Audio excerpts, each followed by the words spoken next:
All right, let's get into this next clip. I liked it a lot because it talked about what do you do in the beginning?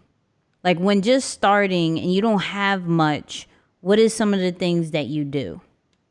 Even you work with what you got, man. I was never a robber. I was always a hustler. And why I say that is that you could watch what other people doing and this nigga on this level of the game and it'll start poisoning your process and you want to skip steps. Oh, I can't do nothing. Let me go just rush to somebody for some help. Work within the realm of what you got access to, and that was mixtapes. Yeah. And when I didn't have the internet or no fan base that cared, we was out the trunk with it. You know? Facts. And so I just believe in being, embracing what you got around you, and as your resources grow, level up, but it's never no excuse to not work. Moose? I love that.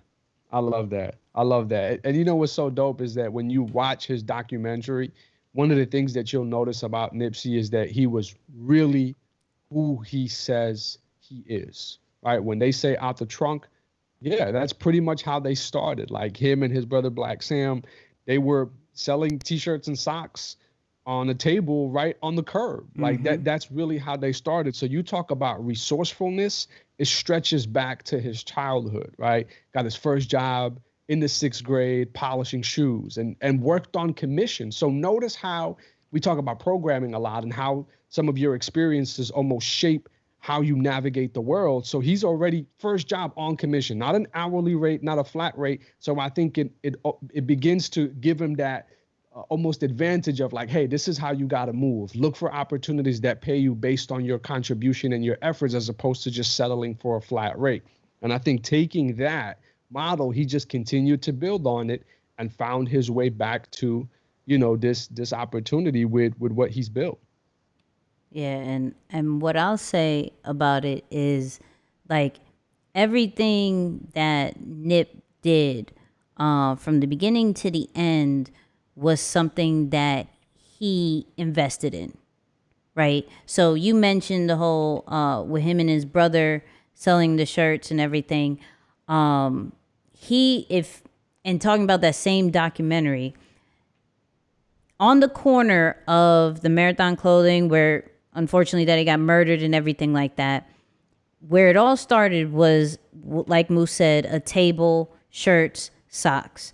And it got raided. Well, not raided. The cops came, took it away like about 3 times, right? And the last time it was a black cop and he was like, yo, what's the situation? Like, why you keep coming here and taking our stuff?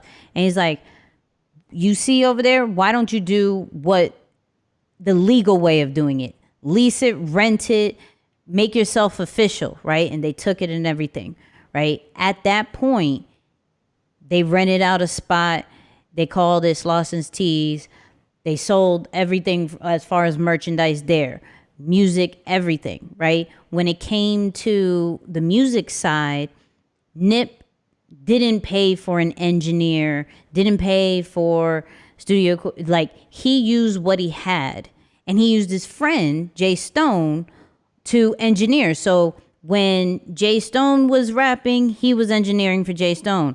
When Nip was rapping, it was flip, right? Because they had to work with what they had. So he was producing, engineering, everything like that just to get started, right? He didn't wait for too many people. He figured it out. He worked with what he had, whether it was selling the shirts outside or whether it was engineering and creating the music himself, selling it, all that great stuff. He worked with what he had.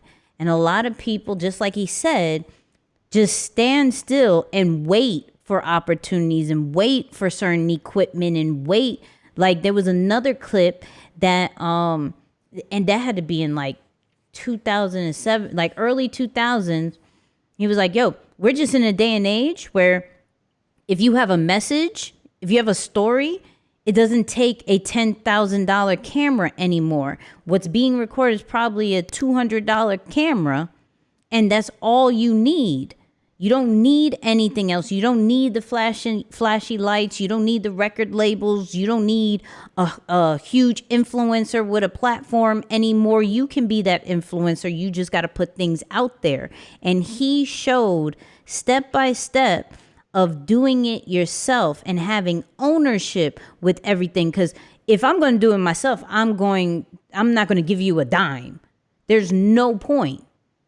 And people wait, and that's why they get into certain situations where they don't own some of their stuff because they waited for those particular opportunities, or they waited for their resources and tools, and so they became dependent on that, where Nip didn't become dependent on anybody. He was like, I have a small circle, and I'm going to work with these people only, and we're going to make everything happen. I'm going to reinvest in everything that I do.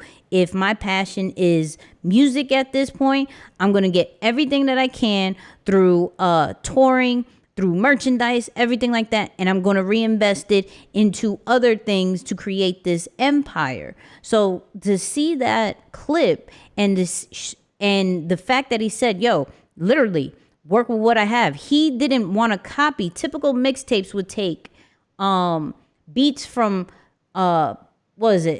Billboard songs, right? Yeah. Billboard songs and recreate them as their own. And he said, nah, we're going to do all grassroots beats. That's all I'm going to be doing. I'm not going to be a copy of anybody else. I can't do it.